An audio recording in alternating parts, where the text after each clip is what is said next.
नमस्कार दोस्तों, मैं रत्नेश सर आप सभी का स्टडी 91 में स्वागत करता हूं। और कैसे हैं आप सभी? उम्मीद करता हूं सभी स्वस्थ होंगे, जहां भी होंगे मस्त होंगे। दोस्तों आज बहुत ही इंपॉर्टेंट टॉपिक लेके आया हूं। जैसा कि आप जानते हैं दोस्तों कि आपका यूपी टेट का नोटिफिकेशन बहुत ही जल्द आने वाला है, इसलिए हम अपनी तैयारी अभी से शुरू कर देते हैं। और दोस्तों जो आज का टॉपिक है बाल विकास, इससे दोस्तों हमारे एग्जाम में हर बार एक या दो क्वेश्चन जरूर आते हैं, चाहे वो सी टेट का एग्जाम हो या यूपी टेट हो या सुपर टेट का। तो दोस्तों एक बार क्लास शुरू होने से पहले एक बार वीडियो को ज़्यादा से ज़्यादा लाइक और सब्सक्राइब कर दीजिए सभी बच्चे। बहुत ही धमाकेदार और मज़ेदार होने वाला सेशन आज का। मेरे सभी बच्चों को एक बार फिर से राधे राधे, जय श्री कृष्ण। दोस्तों आइए दोस्तों स्टार्ट करते हैं सेशन आज का। दोस्तों यानी कि आपका ये स्टडी 91 में कुछ नोटिफिकेशन दिए गए हैं, कुछ क्लासेस हैं Hindi, UP TET, super TET, UP police constable, PCS और यूसी नेट का। आप सभी ज्वाइन कर सकते हैं। आइए चलते हैं, अपना सेशन स्टार्ट करते हैं। सर्वप्रथम हम जानते हैं आखिर बाल विकास होता क्या है। अगर आपसे कोई पूछे कि सर बाल विकास की डिफिनेशन बताइए, तो सुनिए बाल विकास क्या होता है। Child development. बाल विकास का साधारण अर्थ बालक का विकास क्या है, यानी कि बालक का विकास, यानी चाइल्ड डेवलपमेंट, यानी कि किसी भी तरह बालक का विकास हो। बालक के जन्म से लेकर किशोरावस्था के अंत तक उसमें होने वाले जैविक और मनोवैज्ञानिक परिवर्तन। पॉइंट नोटेड माय स्टूडेंट, जैविक और मनोवैज्ञानिक होने वाले परिवर्तन को सामूहिक रूप से बाल विकास कहा जाता है। यानी सामूहिक रूप से उसे क्या कहा जाता है, बाल विकास कहा जाता है। जो बालक के अंदर जैविक और मनोवैज्ञानिक परिवर्तन होता है दोस्तों, उसी को क्या कहा जाता है, बाल विकास कहा जाता है। यह परिवर्तन मुख्यतः शारीरिक, मानसिक, संज्ञानात्मक तथा भाषाई होता है। जो यह परिवर्तन बालक में होता है, यह कैसा होता है, यह होता है शारीरिक होता है, मानसिक होता है, संज्ञानात्मक होता है तथा भाषाई होता है। पॉइंट नोटेड माय स्टूडेंट, जो बालक में होने वाला परिवर्तन या विकास जो कि मानसिक हो, शारीरिक हो, भाषाई हो, वही क्या कहलाता है, वही बाल विकास कहलाता है। एकदम सरल भाषा में सर, आप एकदम सरल भाषा में कोई भी बच्चा अगर आपसे पूछे, कोई भी आपसे पूछे कि बेटा बताओ बाल विकास की डिफिनेशन क्या है, तो आप कहिए कि बालक के अंदर मानसिक, भाषिक या शारीरिक परिवर्तन होने वाला या विकास होना ही क्या कहलाता है, बाल विकास कहलाता है। तो दोस्तों ये डिफिनेशन क्लियर है। नेक्स्ट है हरलॉक ने क्या कहा। अब कुछ मनोवैज्ञानिकों के अनुसार कि आखिर बाल विकास की क्या परिभाषा होती है, आइए जानते हैं कुछ मनोवैज्ञानिकों का, जिसमें कि सबसे पहला नाम आता है हरलॉक का। हरलॉक ने क्या कहा, हरलॉक ने कहा कि बाल विकास में प्रमुख रूप से बालक के स्वरूप, व्यवहार, रुचियों और उद्देश्यों में होने वाले परिवर्तन के अनुसंधान पर ही बल दिया जाता है, जो बालक के एक विकास का कार्यक्रम से दूसरे विकास के कार्यक्रम में प्रवेश करने के समय होते हैं। यानी हरलॉक का ये मानना था दोस्तों कि जो बालक के विकास में प्रमुख रूप से उसके स्वरूप में, उसके व्यवहार में, उसके रुचियों में और उसके उद्देश्यों में होने वाले परिवर्तन के अनुसंधान पर ही बल दिया जाता है, जिससे कि बालक का विकास बहुत ही तीव्र गति से हो दोस्तों। ठीक है, ये कहना था अपने हरलॉक महोदय का। अब आते हैं crow and crow. Crow and crow को कौन नहीं जानता, ये महान मनोवैज्ञानिक थे, महान आत्मा थे। क्रो एंड क्रो के अनुसार बाल मनोविज्ञान वह वैज्ञानिक अध्ययन है। पॉइंट नोटेड माय स्टूडेंट, बाल मनोविज्ञान वह वैज्ञानिक अध्ययन है जो व्यक्ति के विकास के अध्ययन गर्भकाल के प्रारंभ से ही किशोरावस्था की प्रारंभिक अवस्था तक चलता है। यानी कि क्रो एंड क्रो ने कहा कि गर्भकाल के प्रारंभ से ही किशोरावस्था की अवधि तक जो विकास होता है वही क्या है, वही बाल विकास है दोस्तों। यानी ये क्रो एंड क्रो का कहना था। जैसे मैंने आपको बताया था दोस्तों कि जो हमारा विकास है, जो हमारा डेवलपमेंट है, वो होता है किससे, गर्भ से प्रारंभ हो जाता है और कहाँ तक चलता है, गर्भ से कब्र तक, गर्भ से कब्र तक। यानी कि मैंने आपको बताया था वॉर्म टू टॉम, क्या बताया था दोस्तों, worm to Tom, worm to Tom जो हमारा विकास होता है वो वॉर्म टू टॉम होता है। यानी कि गर्भ से लेकर कब्र तक। आपने अभिमन्यु की कहानी तो सुनी होगी दोस्तों कि अभिमन्यु ने अपने माँ की गर्भ में ही चक्रव्यूह तोड़ना सीख लिया था, यानी उसका विकास गर्भ में ही प्रारंभ हो गया था। तो ये चीज है दोस्तों। यानी क्रो एंड क्रो के अनुसार कभी कभी दोस्तों कंटेंट आ जाता है आपके एग्जाम में। कैसे पूछेगा क्वेश्चन, पूछेगा कि बताइए कि विकास का अध्ययन गर्भकाल के प्रारंभ से किशोरावस्था की प्रारंभ अवस्था तक चलता है, यह किसका कथन था। तो किसका कथन था, यह क्रो एंड क्रो का कथन था। किसका कथन था दोस्तों? क्रो एंड क्रो का कथन था। अब मेरे बच्चों ये आपको मालूम हो गया होगा। नेक्स्ट है जेम्स ड्रेवर। आइए जानते हैं जेम्स ड्रेवर ने क्या कहा। जेम्स ड्रेवर के अनुसार बाल मनोविज्ञान का वह शाखा है जिससे जन्म से परिपक्व अवस्था तक विकसित हो रहे मानव का अध्ययन किया जाता है। यानी कि जो जेम्स ड्रेवर थे, इनका मानना था दोस्तों कि जो बाल मनोविज्ञान है, मनोविज्ञान की वह शाखा है जिसमें जन्म से परिपक्वता तक विकसित हो रहे मानव का अध्ययन ही किया जाता है। यानी कि जन्म से लेकर जब तक आप परिपक्व नहीं हो जाते तब तक अध्ययन करना ही क्या है? बाल विकास है दोस्तों। तो दोस्तों इन महान आत्माओं की अलग अलग यानी कि डिफिनेशन थी। इन्होंने बाल विकास पे अपनी अलग अलग डिफिनेशन दी, अपनी अलग अलग राय प्रस्तुत की, और इसको याद रखिएगा क्योंकि कभी कभी पूछ लेता है। अब आते हैं आइजैक महोदय। आइजैक ने क्या कहा? आइजैक ने 1972 के अनुसार उन्होंने कहा कि बाल मनोविज्ञान का संबंध बालक में मनोवैज्ञानिक प्रक्रियाओं के विकास से। इनका मानना था कि जो बाल मनोविज्ञान का संबंध है वो बालक के मनोवैज्ञानिक प्रक्रियाओं के विकास से ही होता है। और इन्होंने क्या कहा कि इसमें गर्भकालीन अवस्था, जन्म अवस्था, शैशवावस्था, बाल्यावस्था, किशोरावस्था और परिपक्वता अवस्था तक के बालक के मनोवैज्ञानिक विकास प्रक्रियाओं का अध्ययन किया जाता है। यानी कि इनका मानना था कि बाल विकास के अंदर हम बालक के जन्म से पहले ही गर्भावस्था, शैशवावस्था, बाल्यावस्था, किशोरावस्था, परिपक्व अवस्था, सारी के बालक की मनोवैज्ञानिक विकास की प्रक्रियाओं का क्या करते हैं? हम अध्ययन करते हैं। क्या करते हैं? हम सभी अध्ययन करते हैं दोस्तों। किसका मानना था? ये आइजैक महोदय का मानना था। ठीक है, नेक्स्ट चलते हैं। ये दोस्तों आपकी दी गई है अपनी हिंदी और फ्री डिलीवरी अपनी हिंदी वीडियो का पुस्तक, पेट कॉम्बो, पेट बुक, आरओ की सारी पुस्तकें हैं। आपकी कंपटीशन के लिए बहुत ही इंपॉर्टेंट है। आप सभी फ्री डिलीवरी है, कोई भी चार्ज आपको देने की आवश्यकता नहीं है। नंबर भी दिया गया है, आप सभी नोट कर सकते हैं। हाँ दोस्तों, तो ये आपने देख लिया। अब आगे चलते हैं। आइए दोस्तों, बाल विकास के क्षेत्र। अब बाल विकास के क्षेत्र के बारे में आपको बताऊंगा, थोड़ा ध्यान दीजिएगा। बाल विकास के क्षेत्र के बारे में बात करते हैं तो बाल विकास के क्षेत्र के अंतर्गत मुख्यतः निम्नलिखित बिंदुओं का अध्ययन किया जाता है। आइए जानते हैं किन बिंदुओं का अध्ययन किया जाता है। सर्वप्रथम बालक की विभिन्न अवस्थाओं का अध्ययन। कहते हैं यानी बालक की विभिन्न अवस्थाओं का। सर किन अवस्थाओं का? अरे भैया भाई अभी तो बताया, किशोरावस्था। कौन सी अवस्था? किशोरावस्था। किशोरावस्था। और कौन सी अवस्था? बाल्यावस्था। और कौन सी अवस्था? बाल्यावस्था। और कौन सी अवस्था? बाल्यावस्था। बाल्यावस्था। और कौन सी अवस्था? शैशवावस्था। शैशवावस्था। और कौन सी अवस्था? ये सारी अवस्थाओं का अध्ययन जिसमें हम करते हैं वो क्या है? बाल विकास से। दोस्तों अभी मैंने आपको बताया कि शैशवावस्था, किशोरावस्था, बाल्यावस्था, गर्भावस्था, इन सारी अवस्थाओं का जो अध्ययन किया जाता है वो किसके अंतर्गत? बाल विकास के अंतर्गत। बाल विकास के सभी आयामों का अध्ययन किया जाता है। ठीक है, बाल विकास को प्रभावित करने वाले कारकों का भी अध्ययन हम करते हैं। बाल विकास के क्षेत्र क्या है? जिसमें कि हम बाल विकास को प्रभावित करने वाले कि आखिर किस प्रकार से बालक को कौन कौन से यानी कि प्रभावित करते हैं, उन प्रभावित करने वाले कारकों का भी हम, कौन कौन से कारक हैं जो बालक के विकास को प्रभावित करते हैं, उनका भी हम अध्ययन करते हैं दोस्तों। नेक्स्ट है व्यक्तिगत विभिन्नताओं का अध्ययन। और बालक की व्यक्तिगत विभिन्नताओं का भी अध्ययन हम उसी में करते हैं। किसमें? बाल विकास के क्षेत्र में किया जाता है। नेक्स्ट है व्यक्तित्व का मूल्यांकन। बालक के व्यक्तित्व का मूल्यांकन भी हम करते हैं कि आखिर उसका व्यक्तित्व किस प्रकार का है। उसका मूल्यांकन किया जाता है कि वो उसका जो व्यक्तित्व है वो बदलाव हो रहा है उसके अंदर कि नहीं, उसके अंदर निखार आ रहा है कि नहीं। इस चीज का भी हम क्या करते हैं? उसका मूल्यांकन करते हैं। किसके? बालक के। नेक्स्ट है दोस्तों बाल विकास के सिद्धांत। अब बात करते हैं कि बाल विकास के सिद्धांत क्या है। सर्वप्रथम वृद्धि तथा विकास की प्रक्रिया कुछ निश्चित सिद्धांतों का अनुसरण करती है। वृद्धि तथा विकास के कुछ प्रमुख सिद्धांत निम्नलिखित हैं। पहला है निरंतरता का सिद्धांत। किसका सिद्धांत दोस्तों?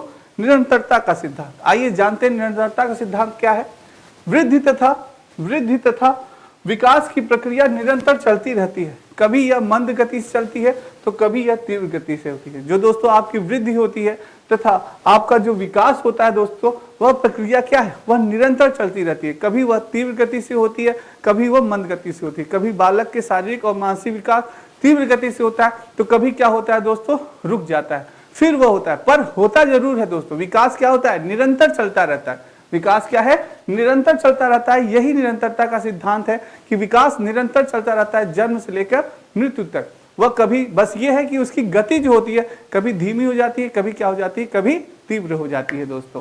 ठीक है, नेक्स्ट है दोस्तों, उस सिद्धांत को निरंतरता का सिद्धांत कहते हैं जो यह बताता है कि सामान्यतः वृद्धि तथा विकास में कोई भी आकस्मिक परिवर्तन नहीं होता दोस्तों। ठीक है, अब बात करते हैं दूसरे सिद्धांत की, जिसका नाम है दोस्तों व्यक्तिक विभिन्नता का सिद्धांत। किसका, व्यक्तिक भिन्नता का सिद्धांत।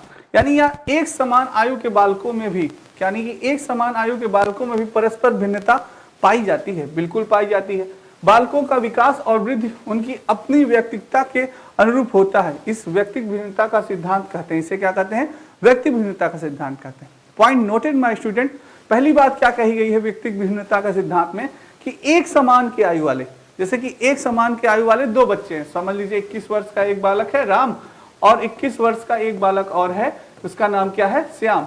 यानी कि एक समान बालक के, एक समान आयु के बालक के हैं, पर उनमें परस्पर भिन्नता पाई जाती है। ये होता है कि भाई राम क्या होता है, श्याम से ज्यादा बुद्धिमान हो, श्याम से ज्यादा लंबा हो, और राम होता है, राम छोटा है, श्याम बड़ा है।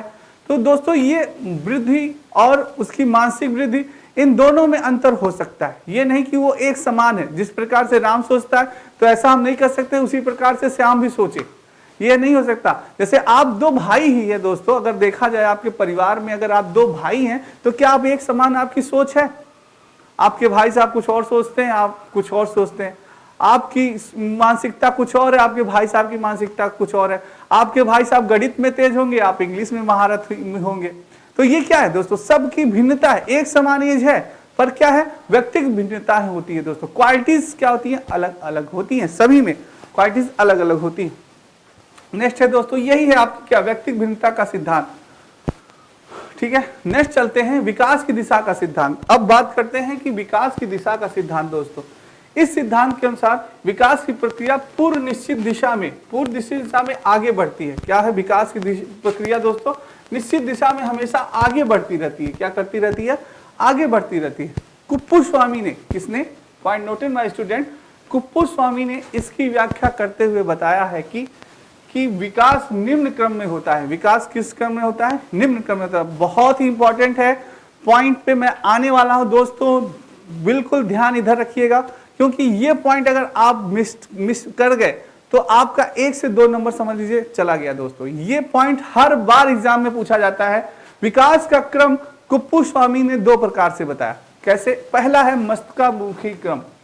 क्या है, मस्तकाभिमुखी क्रम, जिसे कि सेफलोकॉर्डल भी कहा जाता है दोस्तों। क्या कहते हैं, सेफलोकॉर्डल भी कहा जाता है।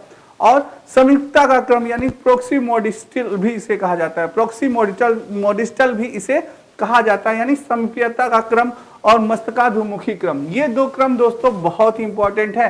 विकास के ये क्रम बहुत ही इंपॉर्टेंट है। सर आपने तो बता दिया कि विकास के ये 2 क्रम होते हैं, अब जरा ये बताइए कि मस्तकाभिमुखी क्रम क्या होता है और समीपता का क्रम क्या होता है। बिल्कुल बच्चों, मैं अभी आपको बताता हूं और आप पूरे ध्यान से पढ़िएगा, क्योंकि आपके यूपी टेट, सुपर टेट और सी टेट में हमेशा पूछा जाता है कि मस्तकाभिमुखी क्रम क्या है और समीपता का क्रम क्या है दोस्तों, इसलिए मिस मत करिएगा इसको। आइए सबसे पहले मस्तकाभिमुखी विकास का क्रम जानते हैं दोस्तों। जैसा कि नाम से ही पता चल रहा है, मस्तकाभिमुखी विकास का क्रम दोस्तों, यानी विकास लंबवत रूप में सिर से पैर की ओर होता है। पॉइंट नोटेड माय स्टूडेंट, जो हमारा विकास होता है या बालक का जो विकास होता है किससे प्रारंभ होता है, हेड से प्रारंभ होता है दोस्तों। किससे, हेड से, यानी कि सिर से पैर, आप इसे इंग्लिश में कह सकते हैं दोस्तों head to toe, head to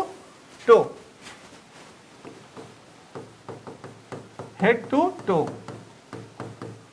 यानी कि जो बालक का विकास होता है दोस्तों, वो होता है सिर से पैर की ओर। यानी पहले बालक का विकास जो होता है गर्भ में, पहले सिर का होता है विकास, उसके बाद धीरे धीरे धीरे धीरे धीरे पैर तक विकास होता है दोस्तों। दूसरा है, बालक पहले सिर और हाथ पर नियंत्रण करना जानता है। सबसे पहले अपने सिर पे वो नियंत्रण करना चाहेगा, फिर हाथों पर नियंत्रण करना सीखेगा धीरे धीरे, तत्पश्चात वह टांगों पर नियंत्रण करना सीखता है। तीसरा नंबर उसका किसका है दोस्तों?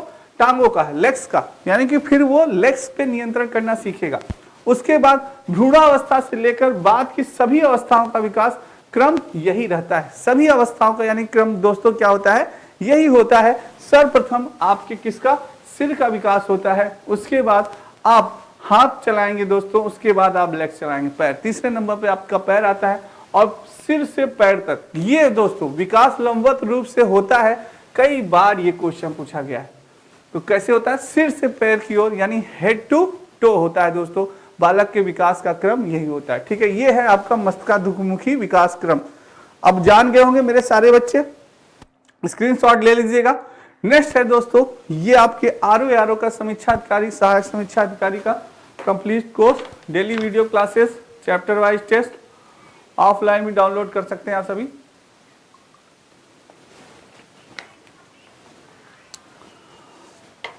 आगे चलें दोस्तों,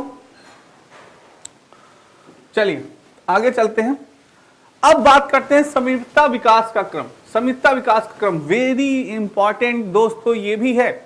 ये दोनों पॉइंट बहुत इंपॉर्टेंट है, हर बार एग्जाम में पूछा जाता है, इसको मिस मत करिएगा आप सभी, बहुत इंपॉर्टेंट है। 1 नंबर आप सभी का पक्का है।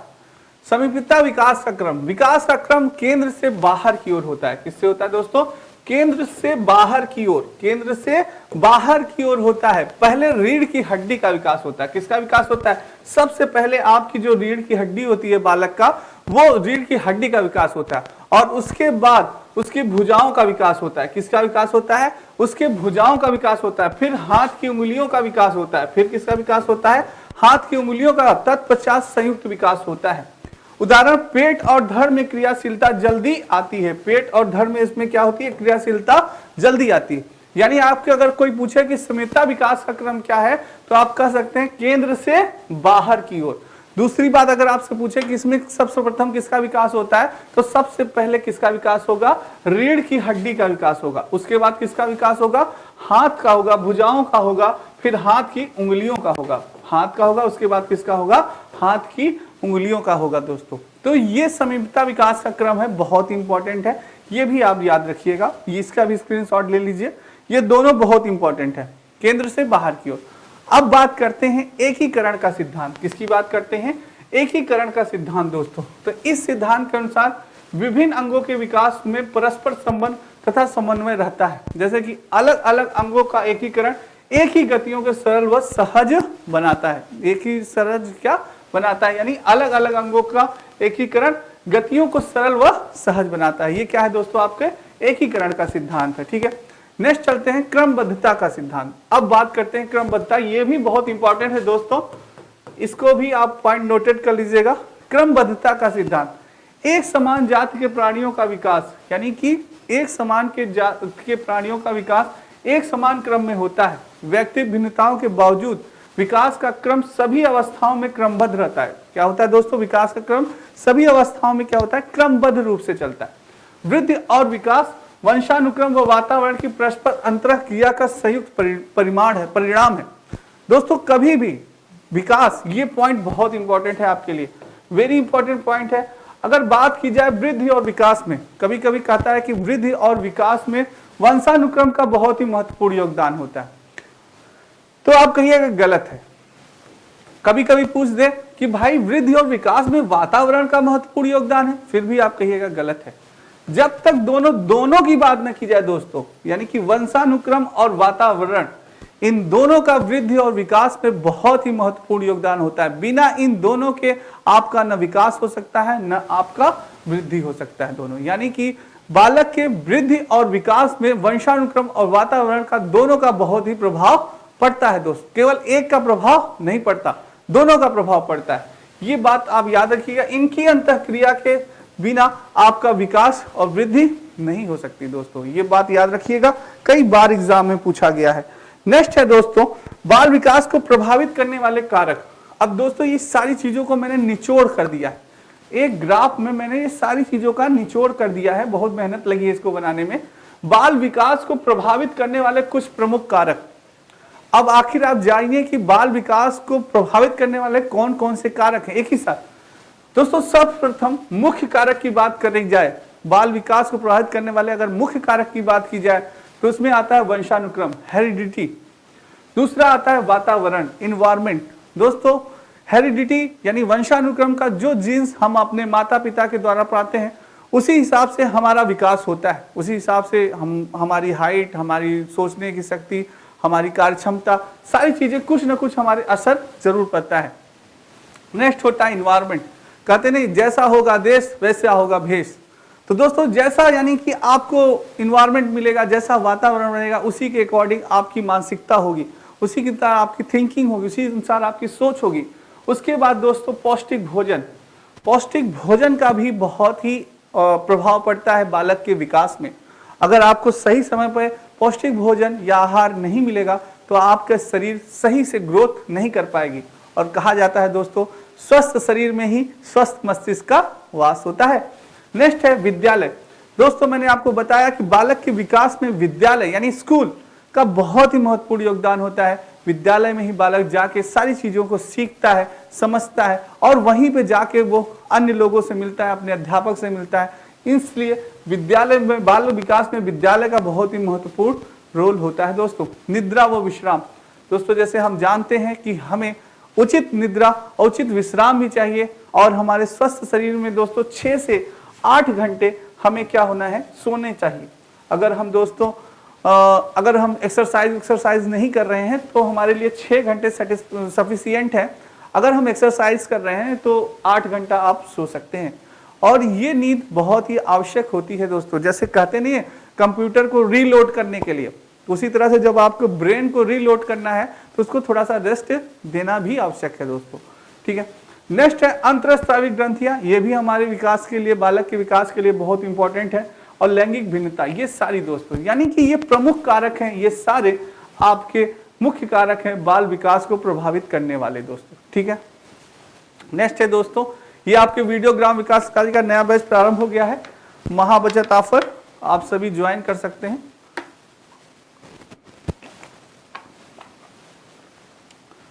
स्क्रीनशॉट ले लीजिए आप सभी इसका। आइए दोस्तों नेक्स्ट, अब वंशानुक्रम की बात करते हैं दोस्तों। थार्नडाइक ने बालक की मूल शक्तियों का प्रदान कारण वंशानुक्रम को ही माना है। थार्नडाइक महोदय ने कहा कि हेरिडिटी का बहुत ही इंपॉर्टेंट रोल होता है बालक के विकास में। उन्होंने क्या कहा कि बालक की मूल शक्तियों का प्रदान करने का कारण क्या होता है, वंशानुक्रम को ही माना जाता है। जो जीन्स हम दोस्तों अपने पिता से पाते हैं, अपनी माता से पाते हैं, उनका यानी हमारे विकास में उनका बहुत ही महत्वपूर्ण रोल होता है दोस्तों। कैटल ने क्या कहा, कैटल ने कहा व्यावसायिक योग्यता का मुख्य कारण वंशानुक्रम को ही माना जाता है। उन्होंने भी, कैटल ने ही वंशानुक्रम को प्रमुख माना। वंशानुक्रम बालक के व्यक्तित्व के हर पहलू को प्रभावित करता है और उन्होंने ये कहा कि वंशानुक्रम बालक के व्यक्तित्व के हर पहलू को प्रभावित करता है, जिनमें की कुछ मुख्य प्रभाव निम्नवत दर्शाए गए हैं। ये जानते हैं क्या है निम्नवत दर्शाए गए हैं। जैसे वंशानुक्रम में बुद्धि, दोस्तों बुद्धि जो होती है वंशानुक्रम का सबसे ज्यादा प्रभाव हमारी बुद्धि पे पड़ता है। नेक्स्ट है चरित्र, बालक के चरित्र पे भी प्रभाव पड़ता है वंशानुक्रम का, हेरिडिटी का, मूल शक्तियों पे, व्यवसायिक योग्यता पे, शारीरिक लक्षण भी पड़ता है। जिस प्रकार से हमारे माता पिता लंबे चौड़े होते हैं उस प्रकार से हम भी, हमारी हाइट भी अच्छी होती है, वो होती है, सारी चीजें, सामाजिक स्थितियां, इस पे भी हेरिडिटी का प्रभाव पड़ता है वंशानुक्रम का। तो इन सभी चीजों पे वंशानुक्रम का दोस्तों बहुत ही ज्यादा प्रभाव पड़ता है। नेक्स्ट है दोस्तों वातावरण, इन्वायरमेंट की बात की जाए तो बाल विकास पर वातावरण का प्रभाव निम्नवत होता है। जैसे कि वातावरण यानी बुद्धि का बहुत ही ज्यादा प्रभाव पड़ता है, मानसिक विकास ये भी बहुत ज्यादा प्रभाव पड़ता है और शारीरिक विकास, जिस प्रकार से आपका वातावरण होगा उसी प्रकार से दोस्तों आपके शारीरिक विकास होगा। जैसे आपने देखा होगा ठंडे प्रदेश ऑस्ट्रेलिया में वहाँ के लोग अच्छे गोरे चिट्टे लंबे चौड़े होते हैं, वहीं अगर आप श्रीलंका में चले जाएं तो फिर काले काले मिलेंगे आपको, हाँ, क्योंकि वहाँ का वातावरण कैसा होता है, गर्म वातावरण होता है। तो वही चीज है दोस्तों, शारीरिक विकास, व्यक्तित्व विकास और स्वास्थ्य, इन सभी चीजों का आपके इन्वायरमेंट पे भी बहुत ज्यादा प्रभाव पड़ता है। इन्वायरमेंट के, इन सभी पे बहुत ही प्रभाव पड़ता है। ठीक है, नेक्स्ट है दोस्तों लैंगिक भिन्नता। लैंगिक भिन्नता का अर्थ है बालक की तुलना में बालिकाओं की मानसिक विकास अधिक तीव्र गति से होता है और बालकों की तुलना में बालिकाओं की अपेक्षा जल्दी विकास व परिपक्वता होने लगती है। अरे सर ये क्या कह दिया आपने? अरे भाई कुछ नहीं, सही बात है कि बालकों की तुलना में बालिकाओं का मानसिक विकास क्या होता है? अधिक तीव्र गति से तेज होता है और उनका बालकों की तुलना में बालिकाओं की अपेक्षा के जल्दी विकास और उनके अंदर क्या आती है? परिपक्वता होने लगती है। ये बात सत्य है दोस्तों। ठीक है, नेक्स्ट है कि आपके हिंदी इंडिविजुअल का नया बैच प्रारंभ हो गया है नितिन सर के 999 में दोस्तों, आप सभी ज्वाइन कर सकते हैं। चलिए, विद्यालय।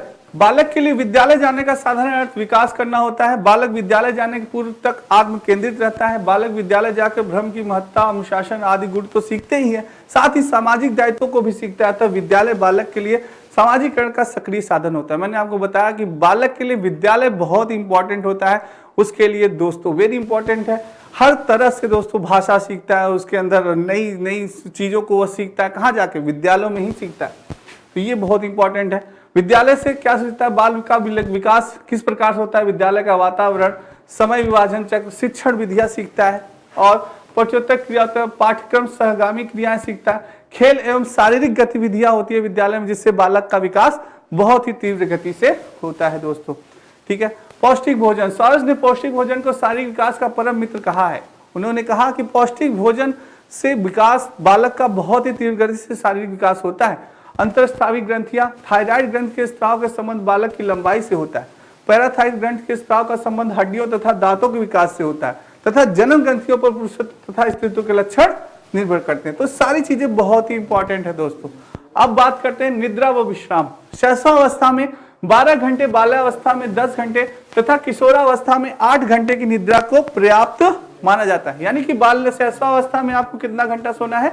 12 घंटा, और बाल्यावस्था में 10 घंटा तथा किशोरावस्था में 8 घंटा। देख रहे हैं जैसे जैसे एज बढ़ रही उसी से निद्रा आपकी कम हो रही। तो सर ऐसे हिसाब से तो वृद्धावस्था में और नींद कम हो जाएगी? नहीं, वो वृद्धावस्था में नींद आपकी बढ़ जाती है दोस्तों। ठीक है, पर नींद कम आती है। कहते हैं ना बुढ़े लोग कम सोते हैं। बालक को इतना विश्राम मिलना आवश्यक नहीं है क्योंकि थकान उसके विकास में बाधक सिद्ध होती है दोस्तों। ठीक है, ये आपके यूजीसी नेट पेपर का दोस्तों कंप्लीट कोर्स, आप सभी यूजीसी नेट की तैयारी कर सकते हैं।